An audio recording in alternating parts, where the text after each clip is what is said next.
Bwana, mambo vipi? Mimi naitwa Nelson Dabananie na hii ni Diary TV. Karibu tuweze kujifunza masomo ya Adobe Photoshop. Hii leo nitakwenda kukuonesha namna ya kutumia shadow kwenye maumbo kwa kutumia Photoshop. Karibu tuambatane kwenye somo letu la leo. Kama unavyoona hapa, nitaenda kufungua program ambayo inaitwa Adobe Photoshop, lakini nitapitia kwenye project ambayo nimeshawahi kuifanya, ambayo nitaingia hapa kwenye project imeandikwa Badge. Nitafungua kama hivyo, nitasubiri iweze kufunguka.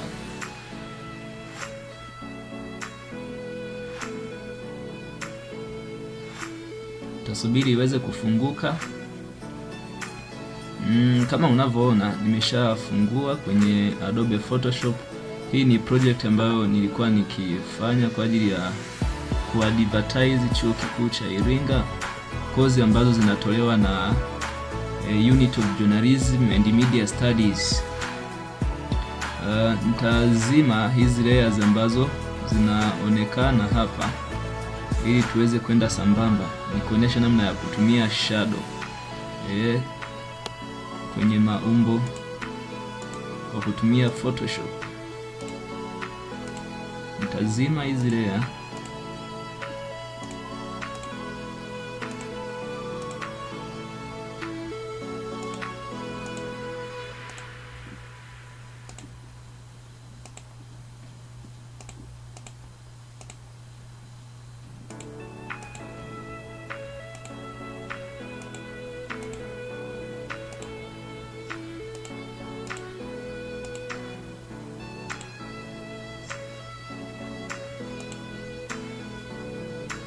Nitazima hizi layer.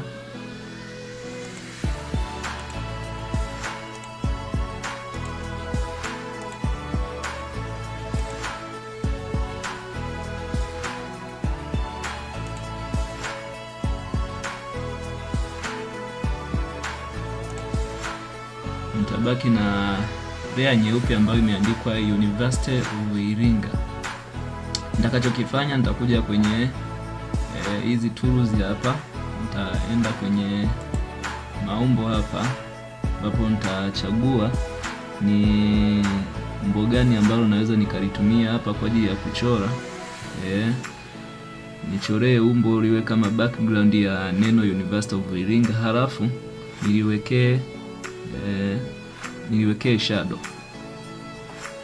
Nitachukua rounded rectangle tool, nitashikilia, nitachora, nitabadilisha color. Nitakuja hapa kwenye fill, nitachagua color, chagua hii hapa, nitakuja kwenye stroke, nitatoa stroke, nitachukua rounded rectangle yangu kuipeleka nyuma ya neno University of Iringa, halafu nitaisogeza juu. Nitakachokifanya, nitakuja kwenye neno rounded rectangle, nita select layer. Baada ya hapo, nitakuja kwenye FX. Kwenye FX nitakuja kwenye drop shadow. Nitabonyeza drop shadow. Kama unavyoona tayari shadow imeshaingia hii hapa. Nitakuja kwenye distance, nitakuza kidogo. Nitakuja kwenye angle, nitaweka 90.